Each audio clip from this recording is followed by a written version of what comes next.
Maybe you're just like me and you're thinking, I have a hard time keeping up with everything that's going on in the scene, and I know I was supposed to be very stoked about this, but I want to know why. Who are these people? Okay, I didn't live under a rock completely for the past 25 years. When I was a teenager, I did listen to Evanescence quite a lot, and for many millennial metalheads, Amy Lee is at the very least a fond memory of our teenage years. And I'm really not that horribly behind on everything that I don't know who Courtney Laplante is as the singer of Spiritbox, the Canadian metalcore band that's been getting quite huge in the past few years, and I've been listening to them and I do enjoy them quite a lot. And Poppy is kind of the wild card for me here. All I really know is that she got a name for herself in the metal community by screaming in a song with Knocked Loose. At least that's how I heard of her for the first time, and that's about it. So yeah, right, that's the order I'm going to go in, so let's get into it. It's hard for any fan of metal, hard rock, and alternative music to ignore Amy Lee, whether you like her music or not. Her best-known project is hard rock band Evanescence, which she started with guitarist Ben Moody when she was just 13 years old. But she had been playing the piano since she was 6 years old, taking up interest for the instrument after hearing her mother play. Sadly, at that same age, she lost her younger sister to some sort of illness, and that loss had a deep impact on her life and her perception of life and death. And she preferred to spend time alone by herself creating as a way to deal with her emotions. As a classically trained pianist, Amy's earliest musical influences were classical composers such as Mozart and Beethoven, but also film scores by modern composers Danny Elfman and Hans Zimmer. As she grew older and discovered more music, she got influenced by a wide variety of artists and bands, including Björk, Portishead, Massive Attack, Korn, Nine Inch Nails, Tori Amos, Radiohead, Shirley Manson and Garbage, Nirvana, Soundgarden, Pantera, Depeche Mode, Rob Zombie and White Zombie, The Smashing Pumpkins, Pearl Jam, Metallica, Joan Jett, and A Perfect Circle. In 1994, she met Ben Moody at a Christian youth camp. While the other kids were playing sports, they played piano and guitar together.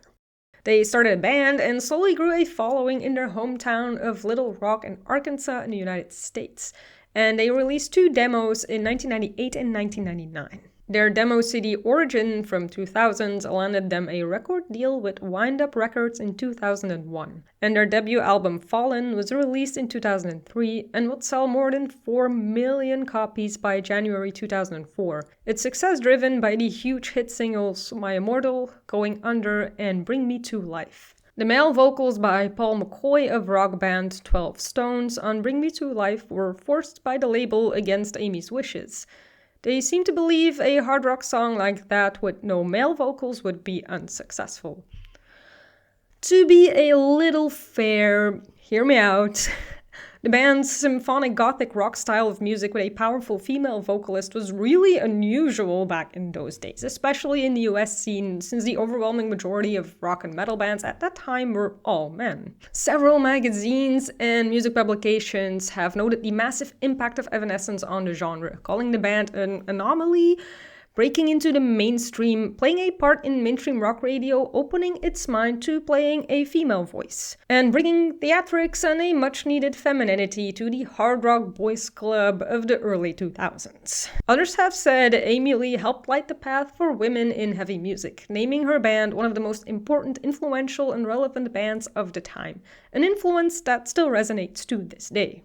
Since Fallen, Evanescence has released 4 more studio albums: The Open Door in 2006, a self-titled album in 2011, Synthesis in 2017, and The Bitter Truth in 2021. And maybe if you're thinking that doesn't seem like a lot of albums for a band that's been around for so long, Amy Lee's just been very busy with all kinds of other musical projects throughout the years, including working with Korn, Seether, Bring Me the Horizon, Lindsey Sterling, Body Count, and Japanese band Wakaki Band. She has worked on albums like Nightmare Revisited and Muppets The Green Album and the children's album Dream Too Much, composed music for several films including War Story, Indigo Grey, The Passage, and the song Speak to Me from Voice in the Stone. Over the years, she and her projects have been nominated for and won multiple awards in multiple countries. So yeah, the least you can say is that that's an incredible career for any musician, and clearly Amy Lee continues to be a titan in the rock and metal scene.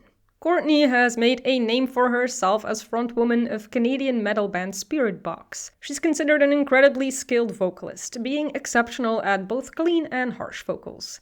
She was born in Maine in the US. Her family moved to Alabama when she was 6 and moved again to Canada when she was 15 after her parents' divorce. In Alabama, she attended Methodist church and there realized she enjoyed the music and the performing, rather than the core of the religion, though she has said she remains fascinated by all religion and spirituality.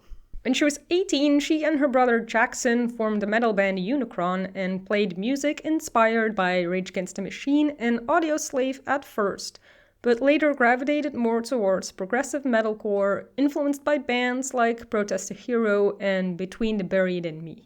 Courtney was already doing harsh vocals back then.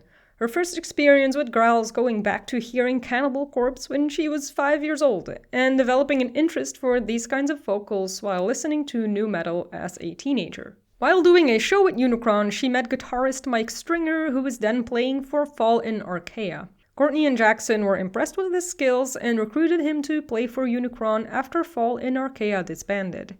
Courtney and Mike fell in love and got engaged in 2012. They originally planned to get married soon after, but Courtney's career took a turn when she unexpectedly got to join American metalcore band I Wrestled a Bear Once.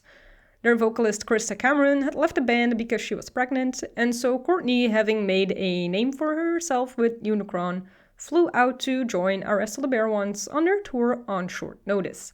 And she would permanently join them after Krista announced she would not return because she wanted to spend time with her family. Courtney was vocalist for I Wrestled a Bear Once between 2012 and 2015, and for their 2 albums Late for Nothing and Hail Mary, with Mike joining the band for the latter album.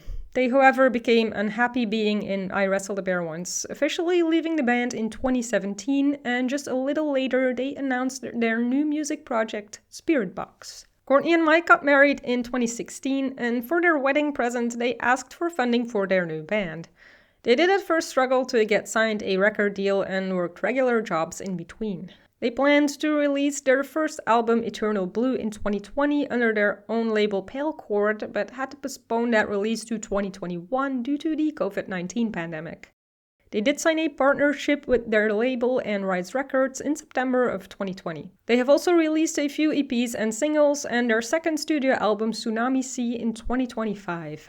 Spiritbox gained popularity in the metal scene thanks to a unique blend of heavy styles of music and other influences ranging from Meshuggah, Alexis on Fire and Protest the Hero, Gojira and Deftones to Depeche Mode and Tears for Fears. There's elements of metalcore, chant, nu metal, prog, deathcore and shoegaze, and influences of electronic music. Courtney is now considered one of the best vocalists in modern metal.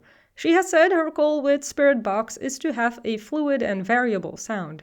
She has cited Tesseract, Deftones, Tool, Kate Bush, and Amy Lee as influences, though Meshuggah remains her leading example in metal as a whole. Her distinctive clean vocals are primarily rooted in contemporary R&B, and she credits Doja Cat, Her, Ja, and The Weeknd as influences to her singing. She stands out especially with her ability to transition between growls and singing. And in the context of this collab song with Amy Lee and Poppy, Courtney became the subject of a bunch of memes when reporters at the Grammy Awards in 2024 mistook her for fellow Best Metal Performance nominee, none other than Poppy. Instead of trying to correct reporters, Courtney just went along with the mistake. And so now we can talk about Mariah Rose Pereira was born in Boston in the US and did not in fact start her career as a musician. In 2011, she created a YouTube channel, That Poppy TV, along with a second channel called Mariah Poppy. On her main channel, she gained millions of views and subscribers by posting performance art videos in which she played some type of uncanny valley-like android figure satirizing internet culture and modern society. She posted covers and vlogs on her second channel. Poppy's music career took off in 2014 when she signed with Island Records and started working with producer Titanic Sinclair. Since then, she has released 6 studio albums, and to say she's a versatile artist would honestly be a bit of an understatement. Her first EP, Bubble Bath from 2016, had influences of ska, punk, and reggae. Her following albums, Poppy Computer and M.I.A. Girl, were synth-pop and electropop, though on the latter she already dipped her toes into metal a little bit. In 2019, she cut ties with Sinclair, citing emotional abuse as the reason. On her third album, I Disagree, from 2020, she made a drastic switch from bubbly pop to metal and industrial rock. The single Blood Money of that album got her a Grammy nomination for Best Metal Performance, making her the first solo female artist to be nominated in that category. Her following albums, Flux and Zig, received mixed reviews, but her sixth album, Negative Spaces from 2024, released through Sumerian Records, received critical acclaim. The album is a proper metalcore album, but also doesn't entirely let go of Poppy's pop past with some of the old synth pop sprinkled in there. In 2023, she was support act for 30 Seconds to Mars. In January 2024, she released the single VAN with Bad Omens, and in April, she featured in Knocked Loose's single Suffocate, firmly establishing her harsh vocals as a force to be reckoned with. Whether she stays with metal in the future or does another switch to a completely different genre, I can't help but respect her artistic endeavors. Right, now a few weeks ago, Amy, Poppy, and Courtney released a single that they made together, and to answer the question I asked in this frankly clickbait title of this video, why does that matter? As for the song itself, there were a lot of good reactions to it. People seem to really love to see three iconic female metal vocalists get together in a song. Personal opinion, it didn't blow me away, but there's nothing really wrong with it either. I suppose what matters more is the kind of cultural impact this collab could have. All three of these women are role models in some kind of way in the modern metal scene, and if this song inspires young people and young girls to pick up a microphone or a guitar or a pair of drumsticks and get together with others and become a new generation of metal bands, then that is a good thing. Even if the song itself isn't the heaviest or most groundbreaking, it could easily get young people into heavier music and continue to carve out a space for women in metal. And that's just awesome. Alright, I'm glad I sat here and explored the careers of these amazing women for a bit, and I hope you did too. Let me know your thoughts in the comments. I will see you in the next video. In the meantime, stay kind and stay awesome, and I will see you soon. Bye!